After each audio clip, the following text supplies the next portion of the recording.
नकुश रज़वियात ला के लटका दो यार, उसे भी छोड़ो, पूरा पीर दुकान में लटका दो, कुछ नहीं होगा। बरकत तब होगी जब सुबह उठ के फजर की नमाज पढ़ेगा, तस्बीह पढ़ता हुआ दुकान पे जा, सुबह को दुकान खोल, मशीयत का नकीब कहेगा तूने सजदे करके मेरा काम कर दिया है, मैं रोजी दे करके तेरा काम करने वाला।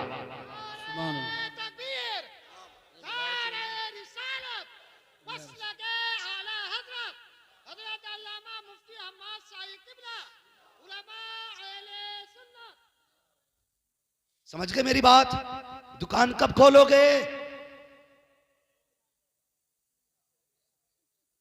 बोलो इंशाअल्लाह। सुबह दुकानें खोलो। तकलीफ होती है यार, ये कोई मजे लेने नहीं आया, यहाँ पर मौज करने नहीं आया। बताओ अल्लामा यूसुफ साहब, जब हम रात को 3 बजे चलते हैं ना, तो जिन कौमों का 10 बजे उठने का टाइम था वो 3 बजे रोड पे आ जाते हैं, और हमारी कौम 10 बजे सो के उठ रही है और कहते हैं हमने तरक्की की है। वाह, खूब तरक्की की तूने, हैं?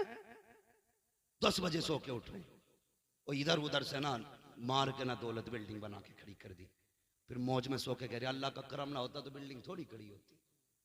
जब अल्लाह नाराज होता तो बिल्डिंगें नहीं गिराता है, बिजलियां दिल पे गिराया करता है। जब रब नाराज होता है तुम्हारी ईंट नहीं गिराएगा, तुम्हारे दिल पे बिजलियां गिरेंगी। वो कैसी? तुम सोने के लिए लेटोगे लेकिन नींद नहीं आएगी, तुम घूमने के लिए पार्क की तलाश करोगे लेकिन सुकून नहीं मिलेगा।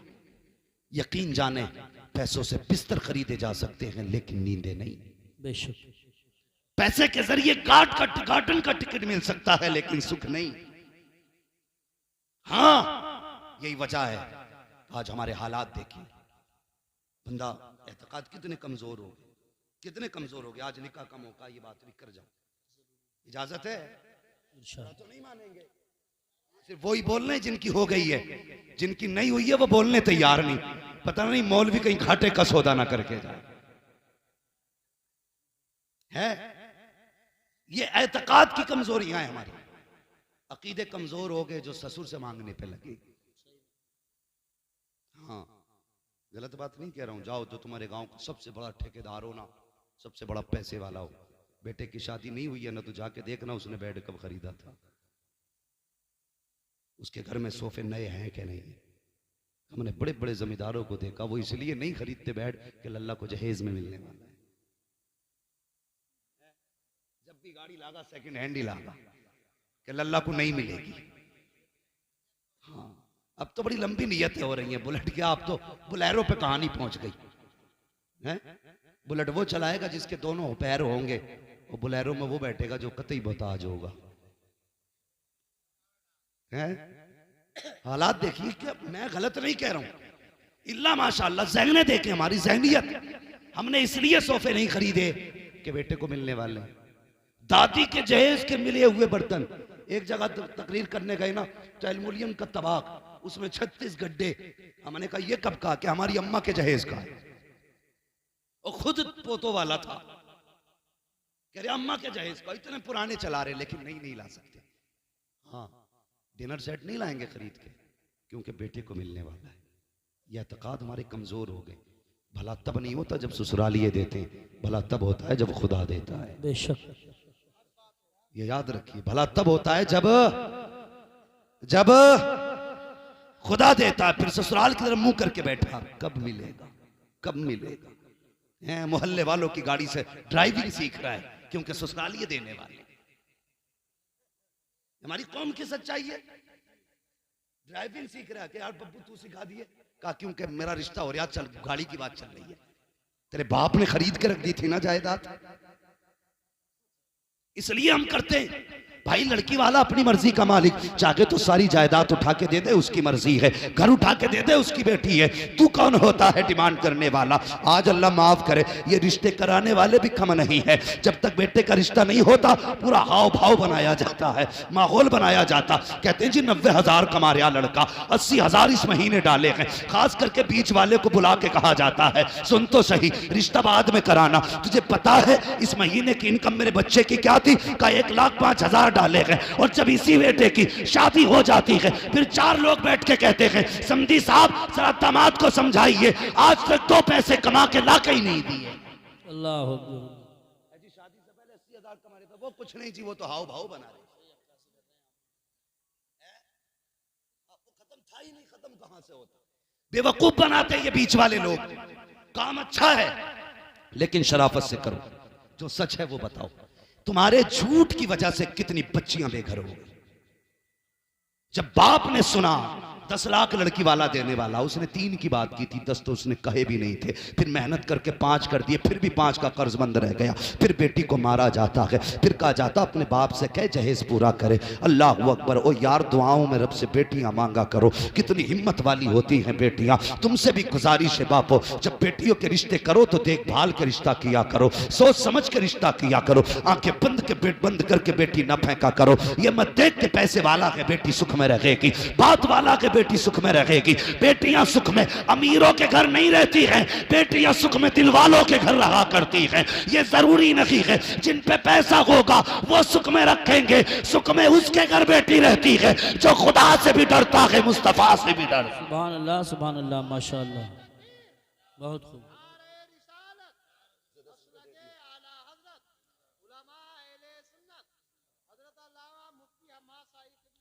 बस तवज्जो है ना। तो ये हालात हमारे हैं। हमने अमीर देख के दिया यार, दिल वाला देख के दे। बेटी बेटी होती है। जब तुमने रुखसत किया ना बेटी को, उसके बाद बेटी ससुराल जाती है। रुखसत हुई, लाल जोड़े में घर से गई, थके तो नहीं अभी सारे लोग तैयार हैं थोड़ी देर सुनने के लिए। जरा सारे कह दें या रसूल अल्लाह, अल्लाह सलामत रखे। बेटी रुखसत होकर ससुराल गई तो पता चला है तो पैसे वाला लेकिन जुए का शौकीन है तो पैसे वाला लेकिन शराब का रसिया है। बताओ सुख कहां से आएगा। बेटियां पिटती रही, रहती रही, पिटती रही, रहती रही। लेकिन बाप की दहलीज पे जब भी बेटी आई ना, उसने कभी बाप से ये नहीं कहा अब्बा तूने कैसे घर डाला। आंसू पोंछ लेती बाप के घर से पहले पहले। बाप पूछता बेटी क्या हाल है, मुस्कुरा के कहती है अब्बा तेरा शुक्र है, बड़ा अच्छा घर दिया है तूने। उसे पता है अगर मैंने कह दिया बाबा मुझे रोज गालियों के बाद रोटी मिलती है, रोज तानों के बाद रोटी मिलती है ना, ये कभी चैन से सो नहीं पाएगा, ये कभी चैन से सो नहीं पाएगा।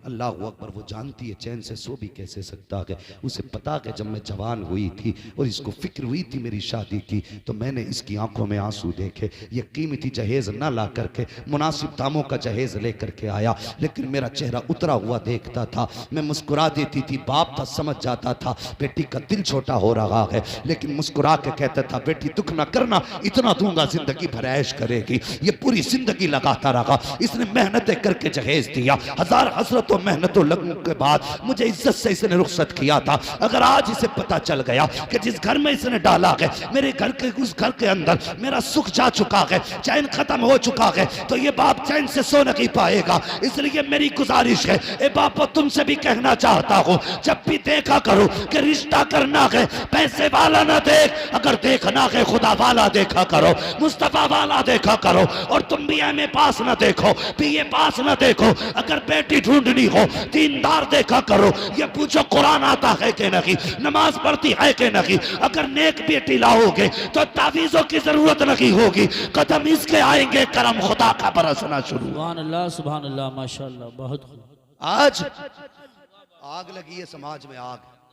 तुम्हें पता है तुमको अमीरों दौलत वालों 10 लाख की आतिशबाजी करने वालों, इस साल में 7 लड़कियों ने मुस्लिम धर्म छोड़ा है। 7 लाख गैर मुस्लिमों के घर में पहुंची। जिम्मेदार कौन? तुम कहोगे आरएसएस, में कहूंगा गलत, इसके जिम्मेदार तुम हो। हाँ, दिल के पपोले जल उठे सीने के दाग से, इस घर को आग लग गई घर के चिराग से। हमने निकाह इतने मुश्किल कर दिए कि बेटियां उम्मीद ही हार बैठी। गुजरती उम्र देखी तो किसी का भी हाथ थाम लिया। इसके जिम्मेदार हम हैं, हमें इसके जिम्मेदार। यही तो बेटियां थी जो हुजूर के लिए जंगों में बड़े बड़े बहादुरों के आगे सीना सफर होती थी। आज यही बेटियां इस्लाम से क्यों निकल रही है? क्या है इसके पीछे राज? कभी झांकना पड़ेगा अपने गिरबान में। सुना होगा ना तारीख रही है बेटियों की। हजरत खालिद बिन वलीद जंग में एक दिन टोपी भूल गए थे, बताए ना जंग में, बात समझ रहे ना सारे लोग, जंग में टोपी भूल गए थे तो इधर बीवी सोई, ख्वाब में हुजूर तशरीफ ले आए, फरमाने लगे तुम सो रही हो, मेरा खालिद दुश्मनों की भीड़ में, दुश्मनों के बीच में फंसा है। गालिबन ये ख्वाब हजरत अबू बैदा इब्न जर्राह ने देखा कि तुम सो रहे हो, मेरा खालिद दुश्मनों की भीड़ में है। आंख खुली, जल्दी से दस्ता तैयार किया, फौरन खालिद बिन वलीद की मदद के लिए भेजा। इधर बीवी ने निगाह डाली, देखा टोपी रखी हुई है। कहते ये टोपी तो कभी खालिद छोड़ते नहीं है, आज कैसे रह गई। जल्दी जल्दी टोपी उठाई है, दिल की धड़कनें तेज थी। अल्लाह मेरे खालिद की खैर करना, आज बिना टोपी के गए हैं जंग में, दुश्मनों के बीच में खालिद घिरे हैं। इधर अबू बैदा बिन जर्राह का दस्ता, उधर बीवी के हाथ में टोपी, आप नकाब पहन के तेजी से घोड़ा तोड़ा रखी थी। देखा दस्ते ने जाता हुआ